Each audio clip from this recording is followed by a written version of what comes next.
आज का हमारा टॉपिक है हाइड्रोजन बॉन्डिंग।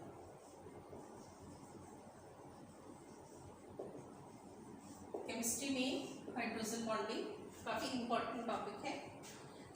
पहले हमने थोड़ा सा रिवाइज करते हैं। पहले हमने बॉन्डिंग कौन सी की थी? कोवलेंट बॉन्ड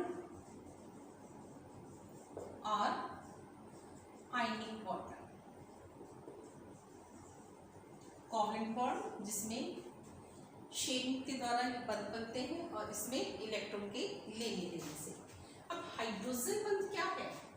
हाइड्रोजन बंध किसी भी हाइड्रोजन परमाणु का उसी अणु या दूसरे अणु के साथ जो बंध बनता है उसको हम हाइड्रोजन बंध कहते हैं। एक इसके अंदर सपोज हमारे पास मॉलिक्यूल है Ha। इसमें सहसंयोजक बंध के अंदर हम क्या देखते हैं कि ये सपोज सहसंयोजक बंध बन रहा है जिसमें एक अधिक ऋण विद्युति है और दूसरा कम है। यहाँ पर A जो है ये अधिक विद्युत ऋणी है किसके कंपैरेटिव? हाइड्रोजन के कंपैरेटिव, जिसकी वजह से क्या होगा, इसके ऊपर पार्शियल नेगेटिव चार्ज और इस पर क्या आ जाएगा? Partial positive charge. तब क्या होगा इसके अंदर? इसका उसके दूसरे अणु के साथ जो आकर्षण है, अब इस पर क्या है? Negative charge. दूसरा अणु जो होगा उसके पॉजिटिव साइन के साथ ये क्या करेगा? बंध बना लेगा। यहाँ दूसरा अणु कौन सा है और ये कौन सा है? सॉरी ये।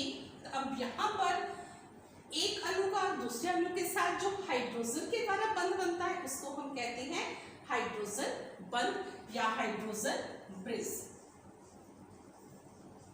अब इसमें हम देखते हैं कि यहाँ पर जो बंध बन रहा है अधिक विद्युत ऋण का कम विद्युत ऋणात्मक के साथ, यानी A का H के साथ, और यहाँ पर H का A के साथ कौन सा बंध है? इसके साथ ये सहसंयोजक बंध है। इसमें एग्जाम्पल हम आगे और करेंगे तो क्या हम कह सकते हैं कि अधिक ऋण विद्युती भाग जो है वो दूसरे अणु के या सिर्फ उसी अणु के साथ मिलकर उसके साथ हाइड्रोजन के साथ बंध बनाता है। ये कोई रासायनिक प्रक्रिया नहीं है, केवल बंध बनाता है। एक दुर्बल प्रकार का बंध है, लेकिन अब ये प्रक्रिया संपन्न हो रही है, हाइड्रोजन बंध बन रहा है, तो इसकी वजह से इस अणु के रासायनिक गुणों के अंदर भी परिवर्तन आ जाता है। अब इसके अंदर इसको हम क्या कहते हैं? Hydrogen bonding. अब हाइड्रोजन बॉन्डिंग जो है ये दो प्रकार की है। अब दोनों प्रकार करेंगे। दो प्रकार की में फर्स्ट है इंटरमॉलिक्यूलर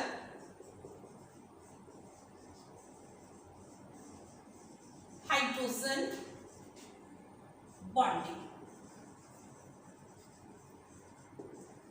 दूसरा है इसमें इंट्रामॉलिक्यूलर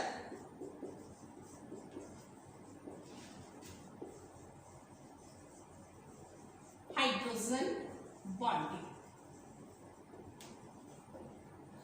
इंटरमॉलिक्यूलर एक ही प्रकार के अणुओं के बीच में जो बंध बनेगा, किसके बीच में?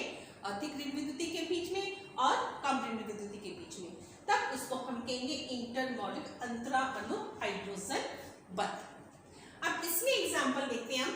सपोज हमारे पास H2O है, हम ये एग्जांपल लेके आगे चलेंगे। सपोज हमारे पास एल्कोहल है, सपोज हमारे पास अमोनिया है, HF है, कुछ भी आप इसमें एग्जांपल आप ले सकते हैं। हम मान लीजिए HF का एग्जांपल जैसे हमने पहले HA के लिए किया था, यही मान के चलिए। तब इसके अंदर HF और ये कौन सा बंध बनेगा? HF, फिर H और ये F। ये जो बंध बन रहा है इसको हम कहते हैं हाइड्रोजन बॉन्डिंग। HF का HF के साथ जो बंध बन रहा है। अब इसमें एग्जांपल आप H2O का भी ले सकते हो। H2O, HH, यहाँ पर क्या होगा? HOH। इसी तरह से नेक्स्ट HOH। इस प्रकार से मॉलिक्यूल आपस में जुड़ते जाएंगे, यानी हम क्या कह सकते हैं? इंटरमॉलिक्यूलर हाइड्रोजन हाइड्रोजन बॉन्डिंग के अंदर मॉलिक्यूल्स का क्या हो रहा है, जुड़ रहे हैं, संगुणन हो रहा है, तो इसको हम क्या कह सकते हैं, इनका एसोसिएशन हो रहा है। एग्जाम्पल आप और भी देख सकते हो, एल्कोहल है ROH HOR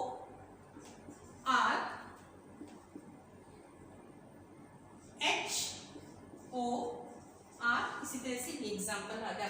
अब इंटरमॉलिक्यूलर हाइड्रोजन बॉन्डिंग की वजह से इनमें अणुओं का एसोसिएशन हो जाता है, तो हम क्या कहेंगे, संगुणन की वजह से इनके कुछ रासायनिक गुणों के अंदर परिवर्तन आ जाता है। परिवर्तन के अंदर हम इसमें पहले देखते हैं इंटरमॉलिक्यूलर का ही।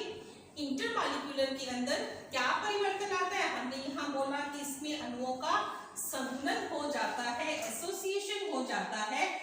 एसोसिएशन हो रहा है तो क्या होगा उसके अंदर, हम एग्जांपल लेते हैं H2S और H2O का। H2S क्या है, गैसीय अवस्था के अंदर है, और H2O आपको पता है लिक्विड स्टेट के अंदर, नॉर्मल टेम्परेचर के अंदर, लिक्विड स्टेट के अंदर पाया जाता है। H2S गैस है, H1 लिक्विड फ्यूल, दोनों के अंदर। अब यहाँ डिफरेंस क्या आएगा, सल्फर की जो विद्युत ऋणात्मकता है वो ऑक्सीजन से कम होती है, यानी ऑक्सीजन की अधिक है, किसके कंपैरेटिव, सल्फर के कंपैरेटिव, जिसकी वजह से क्या होगा, इसके अंदर हाइड्रोजन बॉन्डिंग नहीं होगी और H2O के अंदर हाइड्रोजन बॉन्डिंग होगी।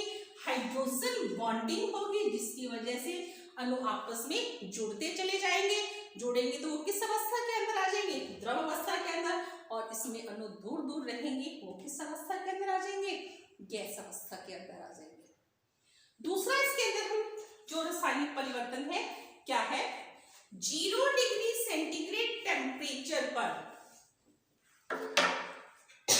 0 डिग्री सेंटीग्रेड टेम्परेचर पर जो बर्फ है उसका घनत्व अधिक होता है, सॉरी घनत्व कम होता है। ऐसा क्यों, जब जल को बर्फ के अंदर परिवर्तित किया जाता है तब इसके अंदर, अभी हमने जल का देखा कि इस प्रकार का उसके अंदर हाइड्रोजन बंध पाया जाता है, ठीक है। अब जब ये जल अवस्था जब परिवर्तित हो रहा है, जल किसके अंदर, बर्फ के अंदर, तब ये जो ऑक्सीजन है ये 4 प्रकार के इसके साथ बंध बनाती है। 2 तो क्या होंगे इसके साथ, सहसंयोजक बंध होंगे, और 2 कौन से होंगे, दूसरी मॉलिक्यूल के साथ हाइड्रोजन बंध होंगे, और ये दूसरा मॉलिक्यूल इसके साथ जुड़ जाएगा और इसके साथ दूसरा, तो यहाँ पर एक स्पेस खाली रह जाता है, एक पिंजरनुमा स्ट्रक्चर बन जाती है, जिसकी वजह से स्पेस खाली हुआ तो उसका क्या होगा, घनत्व कम हो जाएगा, क्योंकि घनत्व हम किसको कहते हैं, mass upon density equal to mass upon volume, ठीक है। नेक्स्ट इसके अंदर हम एग्जांपल लेते हैं कि एसिटिक अम्ल जो है, एसिटिक अम्ल का अनुभार कितना है, 60। हम एसिटिक अम्ल का अनुभार कैसे निकालते हैं, CH3COOH, तो कितना होना चाहिए, 60 होना चाहिए, लेकिन वास्तविकता क्या है, इसका 120 है।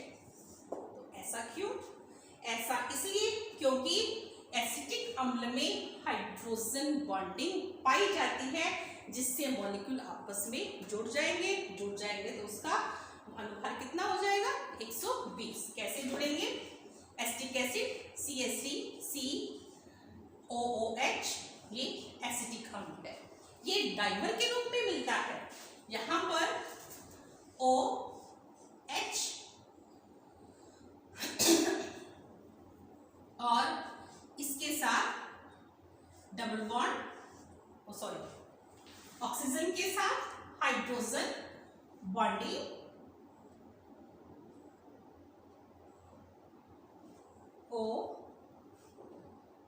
OH और यहाँ पर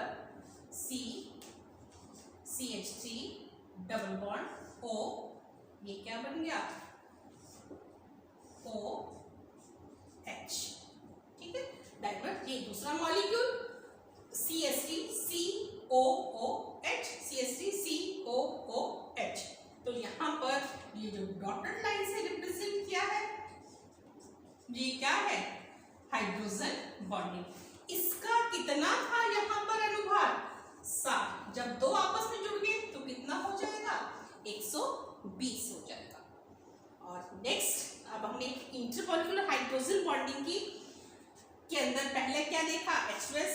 चलो ये बाद में रिपीट करते हैं। नेक्स्ट इसमें है गलनांक और क्वथनांक। इसकी वजह से हाइड्रोजन बॉन्डिंग की वजह से इनके अधिक हो जाते हैं।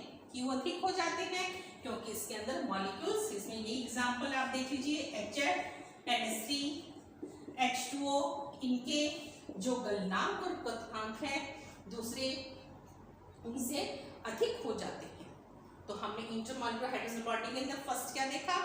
H2S गैस है, H2O द्रव अवस्था के अंदर है। सेकंड आप ये डाइमराइजेशन का देख लीजिए, जिसके अंदर डाइमर के रूप में पाया जाता है, उसका अनुभार अधिक हो जाता है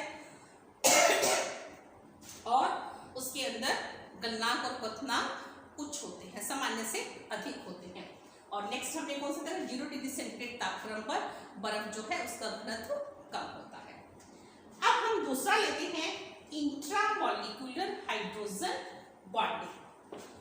इंट्रामॉलिक्यूलर हाइड्रोजन बॉन्डिंग किसे कहते हैं? जब एक ही मॉलिक्यूल के बीच में हाइड्रोजन के साथ बंध बने उसको हम कहते हैं इंट्रामॉलिक्यूलर। अब यहां पर हम एग्जांपल लेते हैं ऑर्थो नाइट्रो,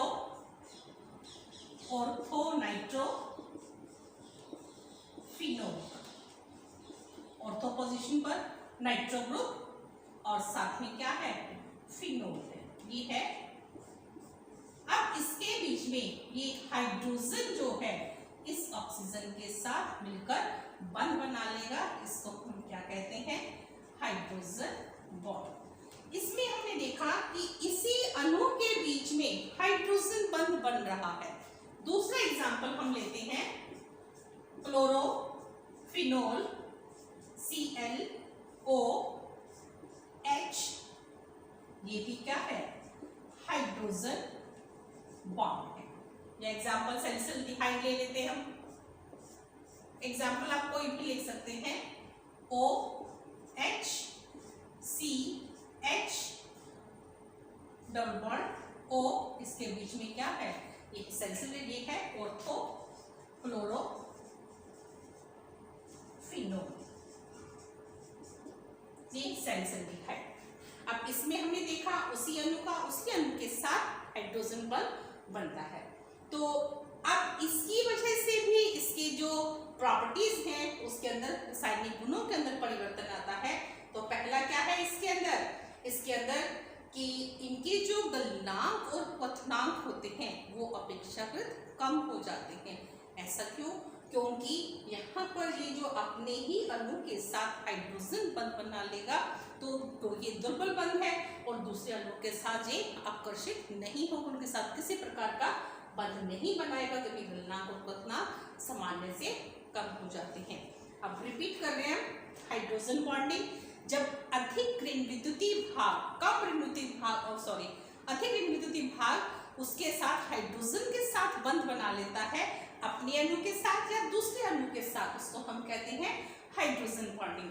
दो प्रकार की, intermolecular hydrogen bonding, intramolecular hydrogen bonding. Intermolecular hydrogen bonding किसे कहते हैं? जब एक अणु दूसरे अणु के साथ हाइड्रोजन बंध बनाता है, दुर्बल प्रकार का बंध है। इसकी वजह से क्या होगा? कुछ रासायनिक गुणों में परिवर्तन आता है। तो पहला हमने क्या किया? H2S गैस है, H2O द्रव अवस्था के अंदर है, और उसके बाद ऐसा क्यों हुआ?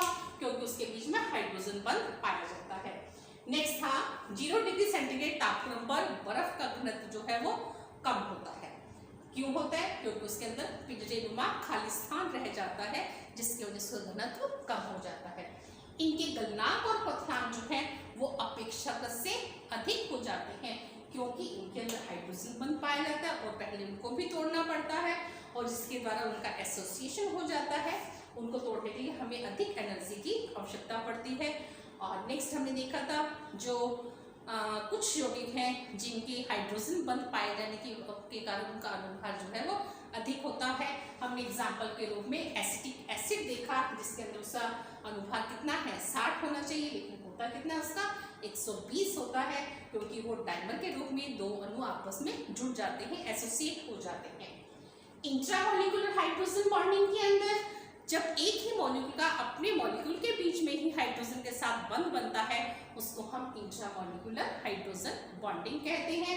और जैसे एग्जांपल हमने देखा नाइट्रोफिनॉल का और क्लोरोफिनॉल का या सल्फोनाइड का, इसके अंदर क्या हुआ, हाइड्रोजन बंध बन रहा है, जिसकी वजह से गलनांक और क्वथनांक कम हो जाते हैं। कम क्यों हो जाते हैं? क्योंकि उनका दूसरे अणु के प्रति आकर्षण कम हो जाता है और एक दुर्बल प्रकार का बंध है, जिसकी वजह से गलनांक और क्वथनांक का मान जो है वो कम हो जाता है।